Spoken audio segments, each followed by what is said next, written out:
The biggest question arrived: why most big dreamers are failed? What are the real reasons? We explain and reveal. Methodical.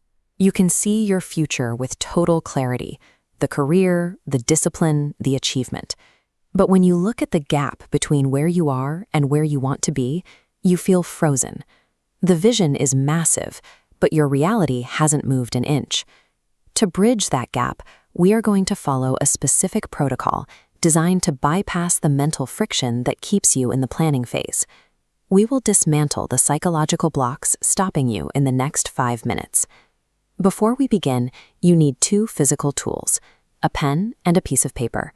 Right now, write down the one major goal you have been delaying. Writing it down might feel like you've already started. This is the first trap. Your brain often registers the act of learning or planning as a win. When you consume content about your goal, you feel a sense of accomplishment that tricks you into thinking you've made progress. This feeling is an illusion. Passive consumption without physical effort is just another way to stay in the dream. To move forward, we have to look at what is happening inside your mind. Keep your paper in front of you.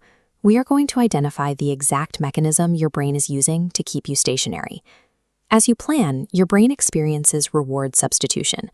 It releases dopamine because it interprets your visualization of success as a job already done. This creates a state of chemical satiation. Since your brain has already tasted the win, the internal pressure to perform the actual work evaporates. If you aren't stuck on the reward, you might be stuck on the risk.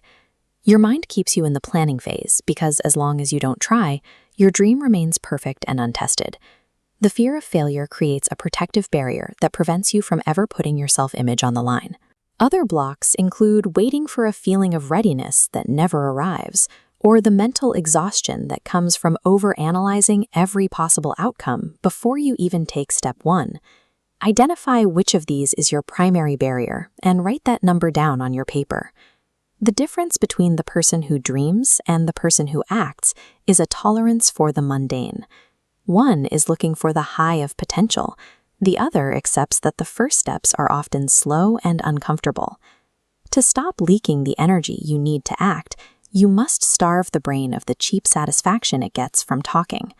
For the next 24 hours, do not tell a single person about your plans. Write the words "no talking" directly beneath your diagnosed block.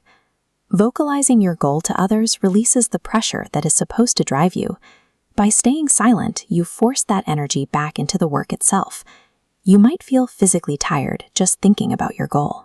That is because you are running massive mental flowcharts of every contingency. This constant analysis drains your mental battery before you've even moved. You are waiting to feel ready, but psychology shows that the feeling of readiness is a result of action, not a prerequisite for it. You only feel prepared after you have begun. To bypass this exhaustion, you must lower the barrier for what you consider a start. The tool here is to begin poorly on purpose. Instead of the complex mess on the left, focus on the single isolated task on the right. This could be writing one terrible sentence, registering a domain name, or simply clearing your desk. Look at your goal and break it down into the smallest possible component. Write down one task on your paper that will take you no more than 5 minutes to complete.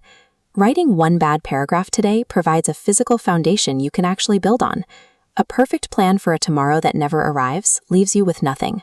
Your brain will actively sabotage any action that contradicts how you see yourself. If you have a hidden belief that you never finish what you start, you will find reasons to quit. Your brain is trying to keep your actions consistent with your internal story. Achieving your goal isn't just about what you do, it's about who you believe you are. You have to establish a new baseline for your behavior. On your paper, write down a negative belief you hold about your own discipline. Now take your pen and cross it out. Write a new identity statement right below it. I am someone who acts even when I'm not ready. Every time you complete a 5-minute task, you are providing evidence for this new identity. Keep a log of these small wins. You don't wait for your beliefs to change so you can act. You act so that your beliefs are forced to change. Look at your paper. You have your block, your commitment to silence, your 5-minute task, and your new identity. You have everything you need to break the cycle. I want you to pause this video right now. Don't wait for the end. Go and complete that 5-minute task. and do it poorly if you have to. This physical step is the point where you move from a hypothetical future to a tangible present. The choice to move despite the friction is what makes the difference. When you are finished with your task, come back to the comments and type Step 1 complete. Success is not a matter of talent or luck. It is the ability to maintain your momentum when your mind is begging you to stay still.